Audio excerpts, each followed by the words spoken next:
Hey Becky. Hiya. Hiya. How are you? Good, yeah, good. Kind of in betweeny now that things are starting to change and move, but yeah, good. Otherwise, good. Fab. I was going to say, are you as hot as I am? I mean, I'm in a darkened room because it's just too hot to open the curtains. Oh my I'm gosh, it's absolutely melting. it's unbelievable. Yesterday, I was out swimming in a river, and it was so great, and it was freezing cold, and it was awesome. And today, I've just been baking inside, pretty Yeah, much. absolutely. So, for anyone who hasn't had the pleasure of meeting you at our events, can we do a quick introduction in terms of who you are, Becky, and what you do? Because Yeah. it's not just a single, easy one sentence. I love it. And yeah, off to you. Yeah, I've been really trying to make it a sentence, but it shifts and changes a lot. So essentially, yeah, I'm Becky. I'm a freelancer and I support the work of arts organizations and charities mainly. And I do that in a number of ways. So I do as and when administrative support. So that could be, doing an email call out for participants, certain spreadsheets, anything to kind of take day-to-day tasks away so that they can focus on the mission, the project. I also document work through video and photography, and then I run workshops myself and sort of support participatory projects. Yeah. So yeah, it's not a sentence. Don't worry, mine isn't either. I always have to go, Yeah. well, which one of the five things do you want to know about? Yeah. Yeah, it's like, what are you interested in? Like, what do you want to hear about? So last time we saw each other, you were just about to start on the Norfolk and Norwich Festival project, Yeah. which I assume either didn't happen or happened very differently. So maybe what's happened over the last few months in your life, Becky? Yeah, so I was going to go to Norfolk and Orange Festival and support their Open Studios project they have, and yeah, that didn't go ahead the way it was going to. So I've kind of I think we're going to transplant my hours to somewhere else or something. So that's kind of just in hiatus. And apart from that, yeah, I had the same experience as everyone else. Work kind of went and got reshaped and yeah, absolutely. It was like rug swept from underneath you. And I've only been full-time freelance for it was a year in February. So I'd finally made that leap. And now like all this happened and I was like, why? Um, but yeah. So I had a similar situation to everyone else. The work kind of went and then it started to get reshaped and the way everybody was working changed. So that's been really interesting. But now things are quietly starting to bubble. So I was going to say, are things trickling back in again? Because my work started to pick away in a very different format, but it started to pick up again at least. yeah, as you say, different formats, and I've definitely taken this time to think about kind of the core mission of my business, and like supporting your art is the name that I kind of trade under, and I'm trying to think of different ways in which that can be materialized that are different to how I have been doing it, and that are maybe a bit more flexible and pandemic ready. Because that's an obvious thing to do when you start a business, is to think about a global pandemic. Absolutely. I can't believe I didn't do it. I Yeah. wasn't ready. How come it wasn't part of the So assessment? It's like I know. What plonker? Yeah, so I'm essentially kind of looking at, the broader mission of what I want to do and kind of looking at how that can shift and change and just kind of explore it in different ways. So it's been quite exciting in that way because I've kind of had the time to do that. yeah. But yeah. I think a lot of us have finally had a moment to breathe, and then because of that, because I like you and me, we're both curious people, so we then go out and explore and look up things, and then your brain starts going, and suddenly you're rolling into a direction that you didn't anticipate. So Absolutely.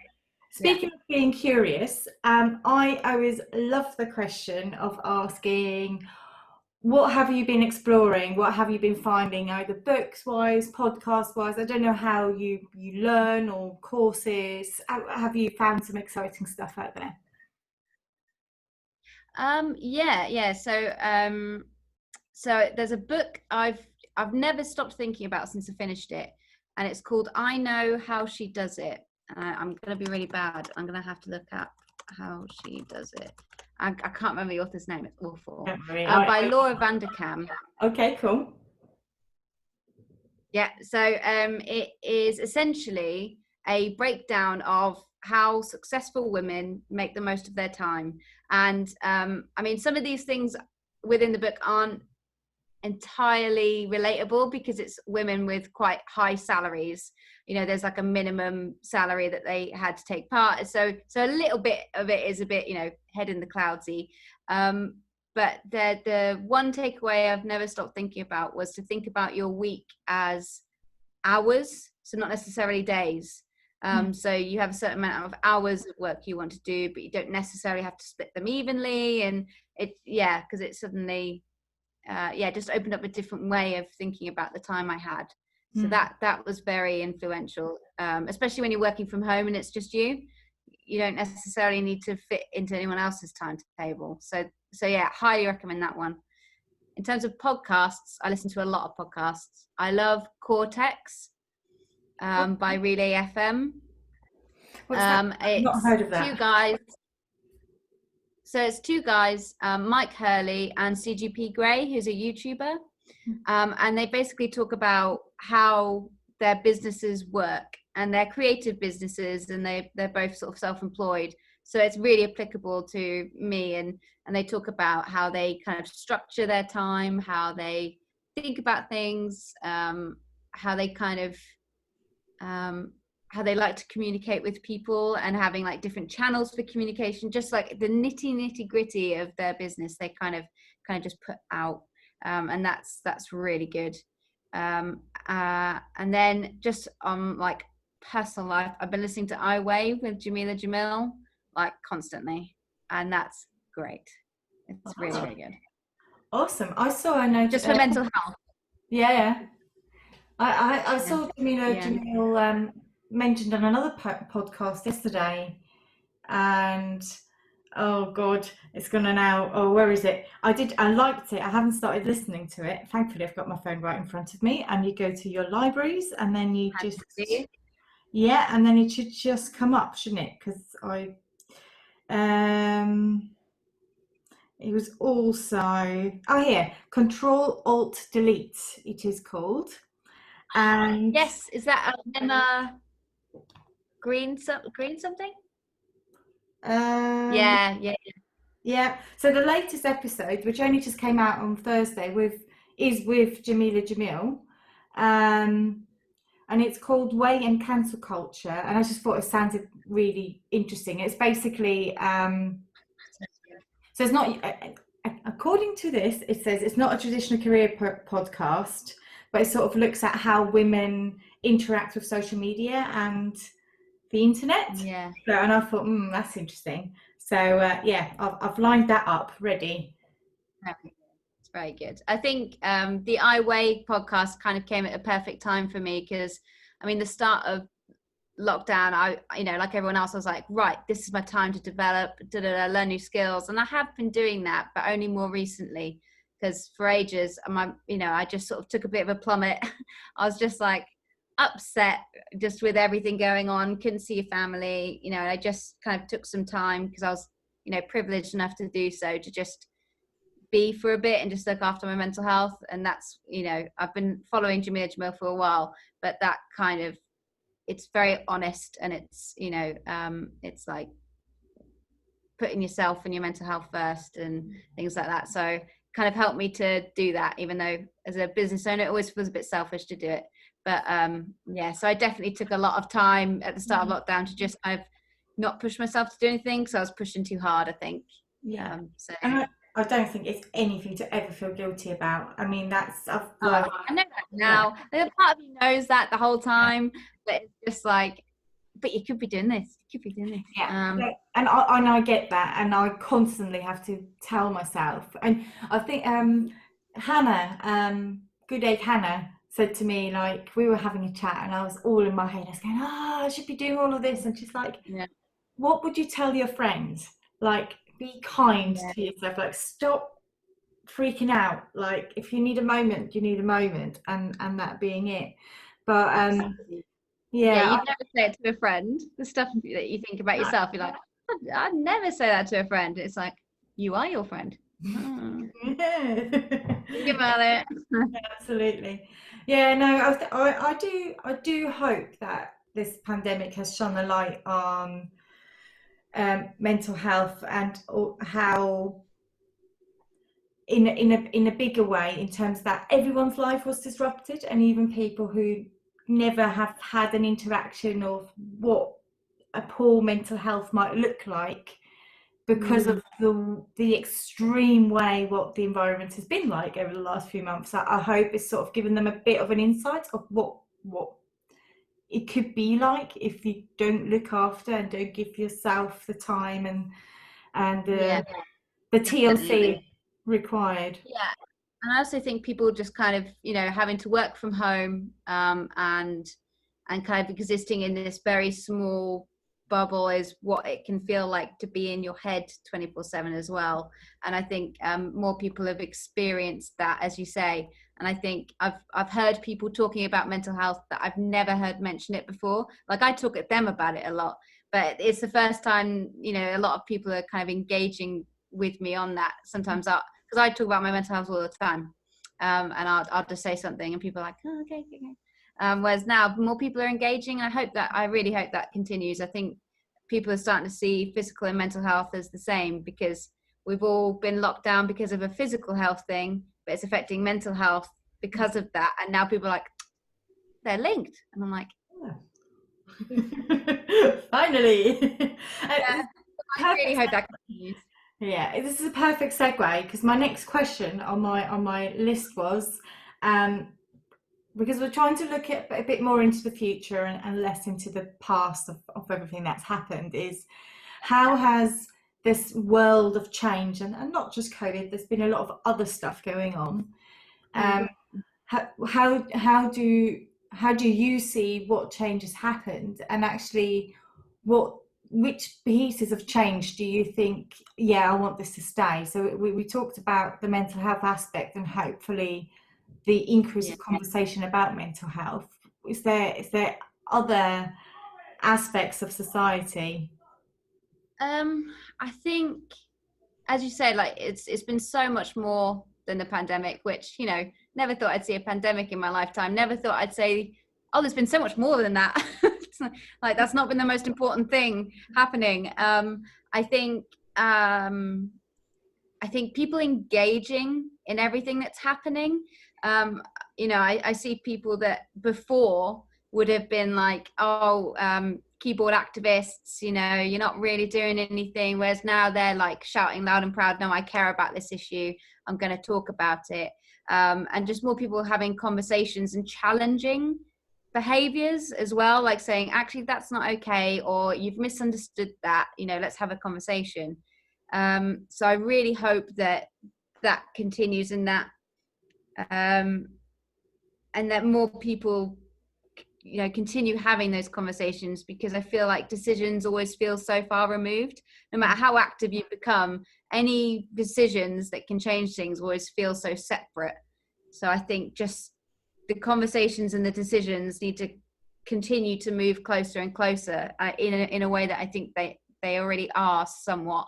But I think, for people to feel part of those decisions, because I think the speed that action has created reaction during this time makes people feel like, oh, well, what I say does matter because it did this, and you can see that all over the world with, defund the police and things like that. The action was called for, there's been a reaction, and it is happening. And I think the more people see conversation and decisions getting closer together, the more people will sort of energize and engage, I think. Does that make sense? Yeah. So I hope actually take part in the conversation as well, from all sides, because I've become really conscious. I think it's because of my PTSD triggers. So it turns out one of my PTSD triggers was when I felt that I wasn't being heard, which is a very difficult thing to happen when I was in the midst of a conversation with someone who had a very different opinion to me, and I just would like, because the conversation then doesn't become fruitful. It just becomes shouting match, and that's not helpful. Yeah, you sort of, and actually you still have to, well, I find, and it takes a lot of hard work to continue empathizing, to continue trying to understand where could this viewpoint come from, and maybe understanding that will help me have a better two-way conversation instead of you're wrong. Because if someone says to me, you're wrong, I'll be like, excuse me, you know, I'd reaction the same way. So there's that defensiveness, isn't there? And I think I'm seeing a lot of openness to education like that. Like, okay, well, what's the best way of having this conversation if one person is that wall, and you know you're trying not to be one? It's like educating yourself around the issue itself and the different viewpoints of it, so that you can try your best, you know, to put yourself forward in the best way possible to have that two-way conversation. Obviously, sometimes you only get the brick wall, and you know, you've done your level best, and that's all you can do. And I think so this continuation of education and empathy, I think, is really important. So I hope that no, absolutely. And I think combining it with mental health as well, because you know, a lot of the things that the conversations that are happening can be quite contentious. Going from Black Lives Matters to Brexit to NHS to what government, you know, or even just how to wear a mask. Suddenly everything's become quite argumentative, and I found it can be overwhelming and too much toxicity. And I know I'm in a privileged position that I can go, right, hold on, I need to take a break from this, switch off all my social media, switch off all my news, but I try to counter that by instead engaging with materials that are more educational. You know, not switching totally off, because I had that during the peak of Black Lives Matter. It just became too much, because the overarching shouting, so online it became overwhelming. And then I said, right, I need to switch everything off. And then I was like, oh my God, I am doing the white privilege bit. Like, I've done it. Yeah, I was like, oh my God, this is not good. And then I thought, well, no, actually, I still need to be a functioning human being. So yeah. I mean, you can't. I mean, I've been since lockdown, I've signed up to this course to become a counsellor, and it's like a 3-year part-time course to kind of help with my arts wellbeing background, and yeah, it's about that. You know, you can't help anyone if you cannot function yourself. So yeah, so I think you found the perfect balance. It's like you take that time off from the social media and the vitriol and the brick walls that you're coming up against, and instead you spend time reading something like Why I'm No Longer Talking to White People About Race. You know, something like that you can just take in your own time. And then, you know, because I've done the same, I've had to take time off, and again, you know, that privilege to be able to do so, and I think using your time to do something like that, as you say, is just like it's the balance that you need, because you know, we can't be useful if we can't get out of bed. No, I started engaging with the audiobook How to Be an Anti-Racist. Yeah, and I'm still quite early on, so I'm finding myself having to take it in chunks, because I find it really upsetting, because I don't know if I'm just so naive, but I was like, how is this still happening? Like, really? Who yeah, anyway, that's a different discussion, but yeah. But I've had to sort of, but what I found really interesting is that I've listened to it and gone like, oh yeah, that's a really good point. I haven't actually taken that into consideration, because I guess, you know, I don't live in that same world in the same way that my partner, who's a man, doesn't necessarily always understands the challenges behind being a woman. You know, be it period pains or be it not getting job promotion, you know. Yeah, I mean, all those little things, and you know, even as a woman, I don't understand your experience, and you know, I don't understand, you know, anyone else's experience, but it's just, you know, and even understanding your own experience once you've read, I read a book called Invisible Women, and love it. oh my god, isn't it so great? Okay, we don't have time, but but just like seeing that, and then realizing how many like internalized things I have, and you know, challenging that. So suddenly, you know, we've all got this time to do all this learning and have all these conversations, and you realize, God, there's just so much more work to do just on everything. And I have to say, we've not actually, in all the episodes that we've recorded, we haven't mentioned Invisible Women. And when I finished it, I want every man, every woman, every person, yes, everyone. If you work in tech, if you work in the arts, if you work in public sector, if you're making policies, if you're managing a football team, or I don't know, whatever you do, you need to consume this book. Or I did it via Audible, but I also actually purchased the book as well from a proper bookstore, shall I say. Yeah, but I was listening to it, funnily enough, as part of my rehab. I find doing the washing up very calming. I know, a very weird thing, and also quite. It's so ironic. I get that one. Oh yeah. I've been doing that. Been doing the dishes whilst listening to a feminism book. I'm like, but the whole point is it's my choice, and I find this calming, and I enjoy it. So leave me alone. Exactly. But my other half was working upstairs, and he kept coming down and saying, what are you like shouting at? I was like, I was shouting at this book. This is unbelievable, Nick. And he's a planning officer. Yeah, bless him, he's a planning officer, and I've been at him. I was like, you need to read this chapter about urban planning. You need to learn. Yes. Yeah, absolutely.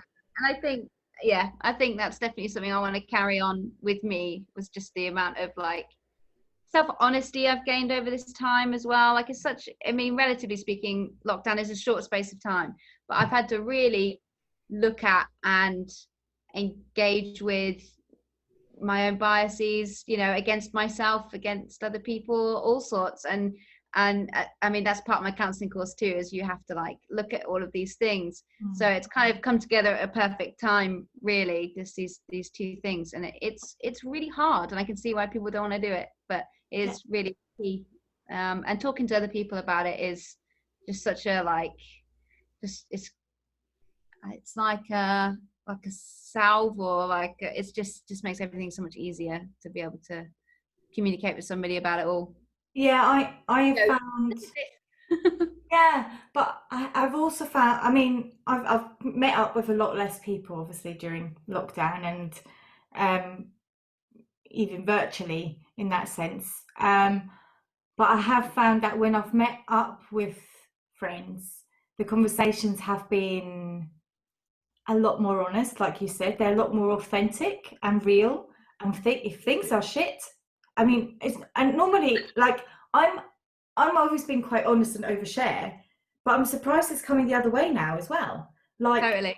Yeah, I met up with a friend who has a young kid, and she was very frank, like, because she just needed to like let it out. But I was like, wow, I had no idea you were going through this, and was like, thank you. And also said to Nick, it's like, oh my God, we better get armoured for when we're having children, because it sounds like a nightmare. Oh gosh, yeah. Well, I've had a similar thing. I know quite a lot of friends, single parents who've just been with their kids during this time, and they're like, I need some time to just like be with another adult and talk about adult things and not talk about kid things, and just, you know, it's just been so unbelievably hard. And I'm I rethink how hard my lockdown's been. Not in a diminishing my own experience way, but just in a, you know, we're lucky we haven't had kids yet. Yeah. I'm glad. Yeah. I mean, I would have struggled. I mean, you get through it in the end. You get through everything. I think it's one thing I've learned. You get through stuff. You might come out the other end slightly broken and bruised, but in general, human beings get through shit, and it seems to be one of our superpowers. Yeah. But oh my God, yeah, I think I would have struggled. Not kidding myself. So we come to the last question, and it's a bit of it's actually, I find, quite a difficult one, and I don't know, I'll just put it out there, and if because I've never asked it before, so we have to test these things. Sorry, Becky, you're my guinea pig today. But what I'm trying to find out is, I think this extreme period of time, and even before, I think because of what the good eggs are and the type of people we all come together, I want to find out, what is your sort of big inheritance, I guess is the right word, that you want to like leave behind, like that you're working towards, but leave behind for the next generation. Like, what change do you want to be part of? What, and I know we could talk about 15 different things, but which one's closest to your heart that you think, right, this thing, I want to do something? So I feel like everybody, no matter what background they come from, no matter how much time they have, no matter where they are in their lives, I want everyone to have the opportunity to be creative, even if they dislike it. You know, I don't mind if they don't like it. It's just having that space or finding a space to have creative time, to have still time, because I think we plaster over a lot of things, and I think having time and space to be creative finds longer term solutions. Even if you just sort of sit and paint for 10 minutes, your subconscious has a chance to work on everything else. And I think everybody having that opportunity at some point in their lives to explore creativity, and to kind of find that stillness that I've personally found comes with it, and also that you don't need to put on a front.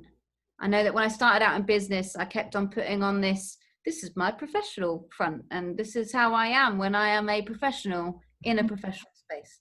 And I found, I mean, I know I work in a creative sector, and that's, you know, maybe skewed this slightly, but nothing's ever gone well when I've done that. So I think embracing who you are in yourself and in business is something I would like to let people know, because nobody can do the thing you do the way you do it, because loads of people will probably do the same thing as you, but they won't do it the way that you do it. And I've found anytime I've embraced my own approach to something, people have gone, oh yeah, that's better than what you did before. So being creative and trusting your creativity maybe is what I'm getting at, I think, in a roundabout way, because I think people don't get enough time, and they don't give themselves time, because creativity is always seen as a, you know, as a, I don't know, like a nice flower. Yeah, it's like, oh, that's nice that you get that time to be creative. And it's like, well, it's important. I think it's integral, as I say, even if you don't like it. Finding out what you hate, if you have enough time to find out what you hate, that's great. I get what you mean. And I think it's really interesting how you said how you put on the business, Becky, and and I 100%, empathize with you, because I went through the same, in a way that actually led to the Good Egg Entrepreneurs, because and it's really weird because I know I'm an event manager and I organise events and I'm, but when I actually attend networking events or have attended in the past, I get so nervous and so awkward and so like, and I don't know if anyone actually listens to these blogs. The stats say they do, but I don't know, someone may have met me at a networking event in a suit and thought, oh god, she's weird. It's basically because I was freaking out and I felt really uncomfortable, and I just didn't know what to say because like everyone's like got something to say and I was just like, I am here. yes, just like hi. And then they were stupid o'clock in the morning and I don't do mornings. It's just like, oh. He was like, this is not my space in so many ways. Yeah, but I think I know what you mean by that, and I've had it in other professional environments before where for me it's more like an underlying nervousness, and it's always in my chest, and I just don't I feel a bit unsettled. And actually quite often when I analyze the situation, it's me causing it myself. Like absolutely, yeah, if 100%. I just I've done that so much.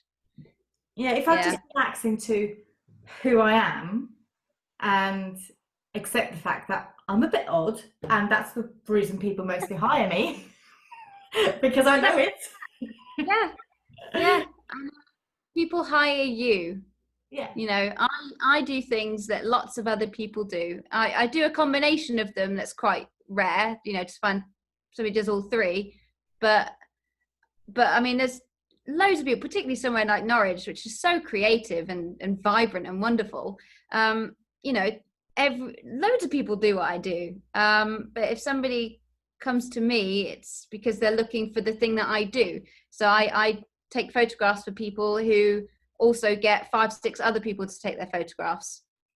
Great, because you're looking for different things each time. If they're getting photographs for their website, they may not use me. If they want a workshop photographed, they may use me. There's really specific things, and I think there's a really nice ecosystem in Norwich, which fits together nicely, and there's lots of creatives, but they have their space. And I think the more confident we are with the space we inhabit, the more people want to use you because they hire you. That's why they come to you. And if they find somebody better for it, brilliant. They found somebody better for it. That's really good. Absolutely. Having that confidence, really, and yeah, it definitely comes from a place of nervousness.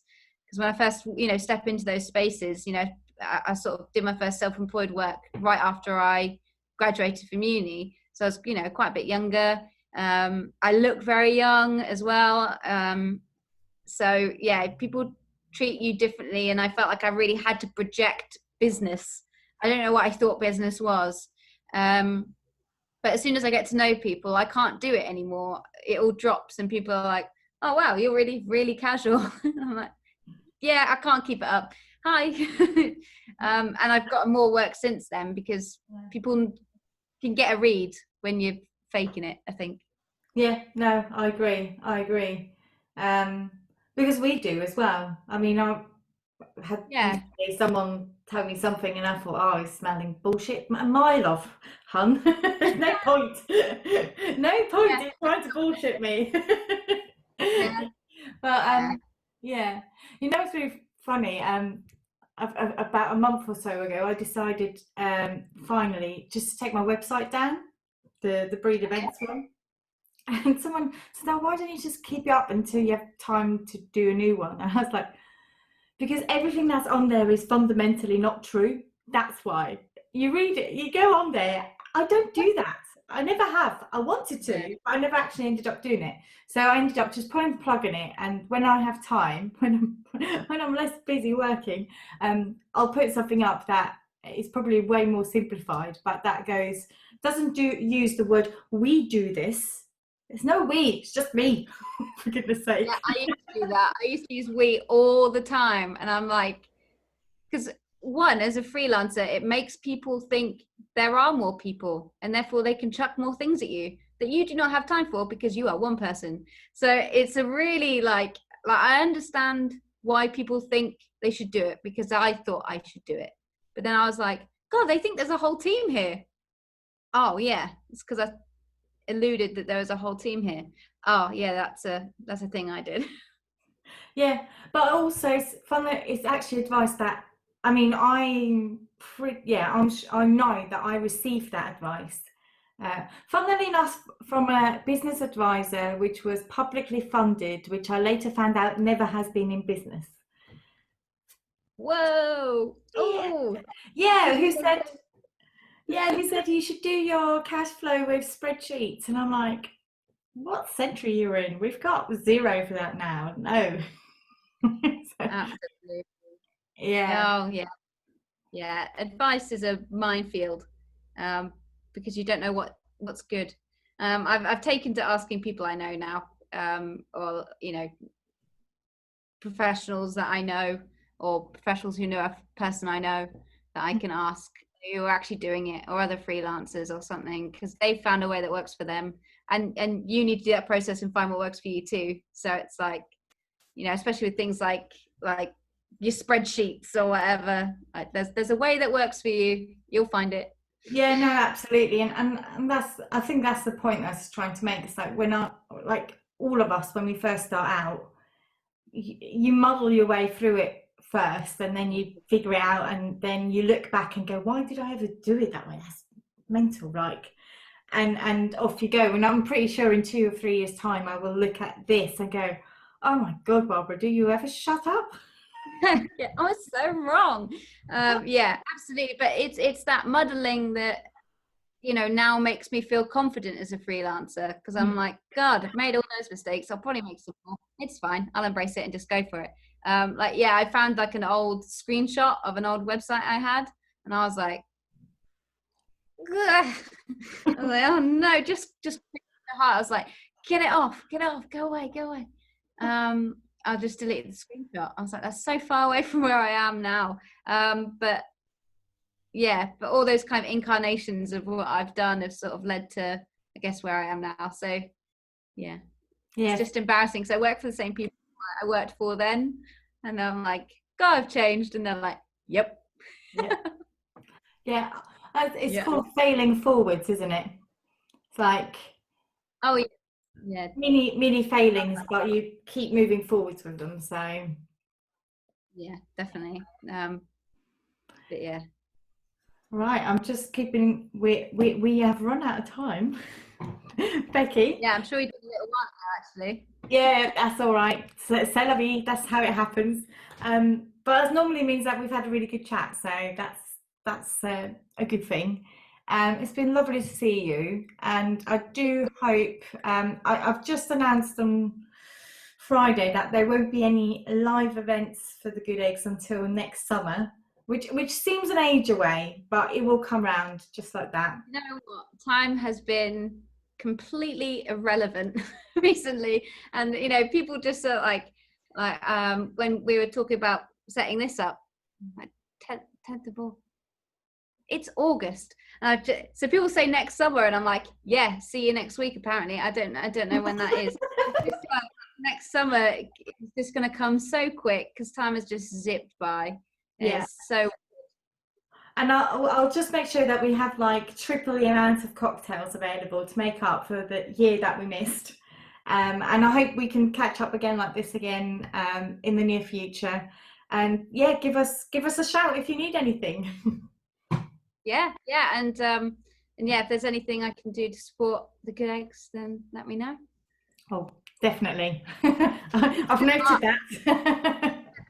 I've got that recorded actually, so that's good. Yeah, absolutely. Thank you, Becky. Enjoy this lovely weather, and we'll see you soon. Yeah. Bye.